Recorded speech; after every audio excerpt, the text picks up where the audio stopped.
Assalamualaikum warahmatullahi wabarakatuh. Salam bahagia selalu buat sahabat channel mirisnya kehidupan zaman sekarang. Mari kita simak dan mulai ceritanya. Angin senja berhembus pelan di sebuah kota kecil, tempat di mana hidup dan kenangan seringkali berbaur menjadi satu.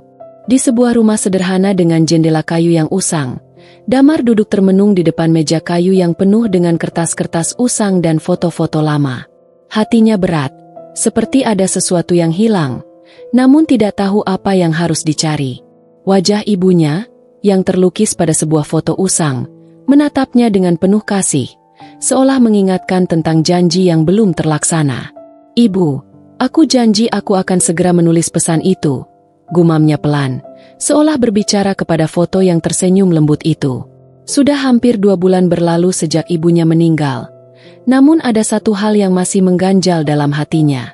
Sebuah pesan yang pernah dijanjikan untuk disampaikan, namun waktu dan keadaan selalu membuatnya menunda. Ibunya, dalam sakit yang semakin parah, sempat meminta agar Damar menulis sesuatu yang sangat penting baginya. Namun, saat itu Damar terlalu sibuk dengan kehidupannya sendiri, terlalu terjebak dalam rutinitas yang tiada akhir. Ia merasa waktu masih banyak, bahwa ia bisa menunggu beberapa hari lagi untuk menyelesaikan tugas itu. Namun, hari itu datang lebih cepat dari yang ia kira. Ibunya jatuh sakit parah, dan sebelum Damar sempat menulis pesan yang dijanjikan, ia pergi selamanya. Damar merasa begitu kehilangan, seperti ada bagian dari dirinya yang ikut terkubur bersama ibunya. Kini, hanya ada penyesalan yang memenuhi dadanya. Pesan terakhir itu, yang tidak pernah sempat ia tulis, seolah menghantuinya. Kertas-kertas yang ada di meja itu adalah sisa-sisa upaya Damar untuk menulis, namun kata-kata selalu gagal untuk mengungkapkan apa yang ada di hatinya. Ia mengingat detik-detik terakhir ibunya, bagaimana sang ibu menatapnya dengan mata penuh harapan, seakan mengetahui bahwa pesan itu tak akan pernah sampai pada tujuannya. "Maafkan aku, Bu," bisiknya sambil memejamkan mata, seakan merasakan kehadiran ibunya yang lembut. "Aku tidak tahu bagaimana cara menulis pesan ini." Damar menghela napas panjang, matanya masih tertuju pada kertas-kertas yang tergeletak acak di atas meja. Setiap kali ia mencoba menulis, kata-kata terasa begitu jauh, seperti ada tembok yang tak terlihat yang menghalangi setiap usahanya. Rasa bersalah yang begitu dalam membuatnya merasa terjebak dalam kenangan yang terus menghantui. Hidup Damar tak pernah mudah. Sejak kecil, ia dan ibunya hidup sederhana. Ayahnya meninggal ketika Damar masih sangat muda, meninggalkan ibunya yang harus mengurusnya seorang diri. Meskipun hidup serba kekurangan, ibunya selalu berusaha memberikan yang terbaik. Setiap malam, ibu selalu menyanyikan lagu pengantar tidur yang lembut, dan setiap pagi, ia mengajarkan Damar tentang ketekunan dan kerja keras. Ibunya tak pernah mengeluh. Meskipun tubuhnya sering lelah dan sakit, ia selalu tersenyum dan berkata, "Kita akan baik-baik saja, Nak. Selama kita punya hati yang kuat, kita bisa melalui semuanya." Namun, saat ibunya sakit, Damar merasa tak berdaya. Ia bekerja keras, tetapi itu tak cukup untuk menyembuhkan ibunya. Bahkan saat dokter mengatakan bahwa waktunya sudah tidak lama, Damar masih merasa ada harapan. Mungkin ada obat ajaib, atau mungkin waktu yang lebih lama. Ia menunda banyak hal, termasuk pesan yang harus ditulis. Ibunya meminta agar Damar menulis sesuatu yang sangat penting, tetapi ia tak pernah bertanya lebih jauh. Ia merasa bisa melakukannya nanti, suatu hari nanti, ketika keadaan lebih baik. Hari itu akhirnya datang. Ibunya tidak mampu lagi berbicara, hanya bisa menatapnya dengan mata yang semakin lemah. Damar memegang tangan ibunya, merasakan kelembutannya yang semakin hilang. Di saat-saat terakhirnya, ibunya hanya memberikan satu permintaan. "Tulislah untukku, Nak, tentang hidup, tentang perjalanan kita." Namun, waktu tak memberi Damar kesempatan. Pesan itu, yang terucap dengan lembut di ujung hayat ibunya, kini menjadi beban berat yang tak terungkapkan. Damar menundukkan kepala, merasakan perasaan yang lebih dalam dari sekadar kehilangan, perasaan penyesalan yang tak terbayangkan. Di bawah cahaya senja yang mulai meredup, Damar kembali mencoba menulis. Tangannya gemetar saat pena menyentuh kertas. Namun, kata-kata yang ia tulis terasa hampa. Apa yang harus ia tulis untuk mengungkapkan perasaan yang begitu rumit? Pesan itu bukan hanya untuk ibunya, tetapi juga untuk dirinya sendiri.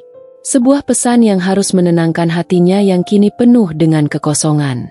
Apa yang sebenarnya diminta oleh ibunya? Mengapa pesan itu terasa begitu penting? Bahkan setelah kematian ibunya, Damar memejamkan mata, mencoba mengingat lagi detik-detik terakhir mereka bersama. Keheningan rumah yang sempat dipenuhi dengan canda dan tawa kini terasa sunyi.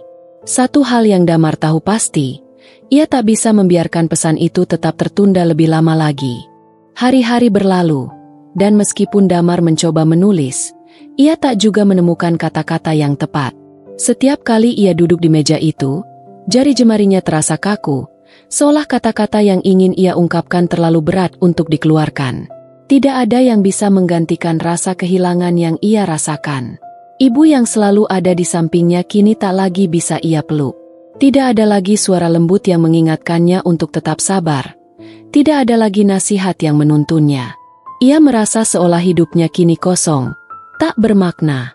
Suatu malam, saat hujan turun dengan deras, Damar memutuskan untuk berjalan keluar rumah. Ia merasa terhimpit oleh perasaan yang semakin menghimpit dadanya. Angin malam yang basah menampar wajahnya. Namun itu tidak membuatnya merasa lebih baik. Langkahnya membawa Damar menuju taman kecil di ujung kota, tempat ia dan ibunya sering pergi saat Damar masih kecil. Di sana, di bawah pohon besar yang mereka tanam bersama bertahun-tahun yang lalu, Damar duduk sejenak. Ia memandang langit yang gelap, hanya diterangi oleh kilauan lampu jalan yang remang-remang. Di antara suara rintik hujan, Damar mendengar suara ibunya. Ia teringat bagaimana ibunya selalu berbicara tentang perjalanan hidup mereka, tentang segala perjuangan yang mereka hadapi bersama. Ibunya selalu berkata, "Kita bisa melewati apapun, selama kita tetap bersama." Kata-kata itu kini terngiang-ngiang dalam pikirannya. Mengapa ia merasa bahwa pesan yang ibunya inginkan itu harus lebih dari sekadar sebuah tulisan? Damar menatap langit, merasakan hujan yang menetes perlahan di wajahnya. Tiba-tiba, sebuah kenangan datang begitu jelas. Ketika ia masih kecil, ibunya pernah memberinya sebuah buku kecil yang berisi catatan hidup mereka. Buku itu sederhana, dengan sampul kulit yang sudah mulai usang, tetapi di dalamnya terisi dengan cerita-cerita tentang perjuangan mereka bersama, tentang mimpi-mimpi kecil yang mereka bina dari waktu ke waktu. Damar ingat bagaimana ibunya selalu menambahkan catatan setiap kali ada momen penting dalam hidup mereka. Pertama kali ia belajar sepeda, hari pertama sekolah, hingga hari ketika mereka akhirnya berhasil membeli rumah kecil yang kini mereka tinggali. Buku itu adalah hadiah dari ibu untuknya, sebagai pengingat bahwa setiap langkah kecil dalam hidup mereka memiliki arti. Damar membuka tasnya dan merogoh sesuatu yang telah ia simpan dengan rapi. Ia mengeluarkan buku kecil itu dari saku jaketnya. Buku itu sudah sangat tua, dan beberapa halaman terlihat mulai menguning. Ia membuka halaman pertama, yang masih dipenuhi tulisan tangan ibunya. Dalam tulisan yang rapi itu, tertulis sebuah pesan. Setiap perjalanan membutuhkan keberanian untuk memulai, dan kesabaran untuk menyelesaikan. Air mata tiba-tiba menggenang di matanya. Ia merasa seolah ibunya sedang berbicara kepadanya, mengingatkan bahwa perjalanan hidup mereka belum berakhir. Pesan yang diminta ibunya bukanlah tentang tulisan yang sempurna, tetapi tentang keberanian untuk terus melanjutkan apa yang telah mereka mulai bersama. Ia harus belajar untuk menuntaskan pesan itu, bukan hanya untuk ibunya, tetapi untuk dirinya sendiri. Dengan tekad baru, Damar menutup buku itu, menyimpannya kembali ke dalam tasnya. Ia berdiri, menatap jalan yang penuh genangan air hujan, dan untuk pertama kalinya setelah berbulan-bulan, ia merasa sedikit lebih ringan. Tugasnya belum selesai, tetapi langkah pertama telah ia ambil. Ia akan menulis pesan itu, dan kali ini, ia tidak akan menundanya lagi. Damar kembali ke rumah dengan langkah yang lebih pasti. Hujan yang sempat meresap ke dalam jaketnya kini terasa seperti pelepasan, seolah membasuh keraguan yang selama ini mengekangnya.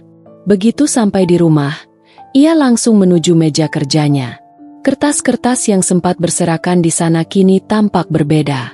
Tidak lagi seperti tumpukan beban, tetapi sebuah kesempatan. Buku kecil pemberian ibunya ada di sampingnya, seakan menjadi teman setia yang siap memberikan petunjuk. Dengan tangan yang masih gemetar, Damar mulai menulis. Ia menulis bukan hanya untuk ibunya, tetapi juga untuk dirinya. Kata-kata yang mengalir itu bukanlah tulisan yang sempurna, bukan sesuatu yang bisa dikenang oleh dunia. Namun, kata-kata itu datang dari hatinya yang terdalam, dari kenangan-kenangan tentang cinta dan perjuangan yang telah mereka lalui bersama. Bu, aku tahu aku terlambat, tapi aku ingin menyampaikan semuanya. Kita telah berjalan jauh, dan aku tahu betapa kerasnya perjalanan itu. Aku ingin kau tahu bahwa aku belajar banyak dari setiap langkah yang kita ambil. Kau mengajarkan aku untuk selalu tegar, untuk tidak menyerah pada apapun yang datang menghampiri. Damar berhenti sejenak, menatap tulisan itu. Ia merasa ada sesuatu yang mulai berubah dalam dirinya. Setiap kalimat yang ditulisnya membawa kembali kenangan tentang ibunya, tentang setiap momen yang begitu berharga. Bagaimana ibunya selalu tersenyum meski dalam kesulitan. Bagaimana ia selalu ada untuknya meskipun dunia terasa berat. Semua itu membentuk perjalanan yang tak pernah bisa diulang, namun akan selalu hidup dalam hatinya. Aku menyesal, Bu. Aku tidak sempat menulis pesan ini saat kau masih ada. Aku menunda-nunda, berharap ada waktu yang lebih baik. Tapi ternyata, waktu itu sudah habis. Sekarang aku tahu, kau tidak menginginkan kata-kata yang indah atau sempurna. Kau hanya ingin aku mengingat kita, mengingat bagaimana kita saling mendukung. Kau menginginkan aku untuk tetap kuat, dan untuk tidak melupakan jalan yang telah kita pilih bersama. Air mata mulai mengalir di pipi Damar. Ia menulis lebih banyak, mengungkapkan segala rasa yang terpendam. Pesan ini bukan hanya untuk ibunya, tetapi juga untuk dirinya sendiri. Sebuah pengingat bahwa ia harus terus maju, meskipun tanpa kehadiran ibunya di sampingnya. Aku akan terus melangkah, Bu. Aku akan meneruskan perjalanan kita, meski tanpamu di sini. Aku akan mengingat setiap kata yang kau ajarkan, dan aku akan menjadi orang yang kau inginkan aku jadi. Aku akan menjalani hidup ini dengan penuh rasa syukur, meski terkadang terasa berat. Karena aku tahu, setiap langkah yang aku ambil adalah bagian dari perjalanan kita berdua. Setelah menulis, Damar menatap kertas itu untuk beberapa lama. Ia merasa ada kedamaian yang mulai mengalir dalam dirinya. Meskipun ia tahu bahwa ibunya tidak akan pernah membaca tulisan ini, ia merasa seperti telah memenuhi janji yang pernah ia buat. Pesan itu, yang sempat tertunda begitu lama, akhirnya berhasil ia tulis. Dan lebih dari itu, ia tahu bahwa pesan itu akan tetap hidup dalam dirinya, sebagai bagian dari perjalanan yang tidak pernah berakhir. Damar menutup buku kecil itu dengan lembut dan meletakkannya di samping surat yang baru ia tulis. Ia tersenyum tipis, merasakan kehangatan yang datang dari dalam dirinya. Ia sudah siap untuk melanjutkan hidup, untuk menjalani setiap hari dengan lebih kuat, lebih bijaksana, dan lebih berani, seperti yang ibunya selalu ajarkan. Terima kasih, Bu. Aku mencintaimu, bisiknya pelan, seolah ibunya bisa mendengarnya.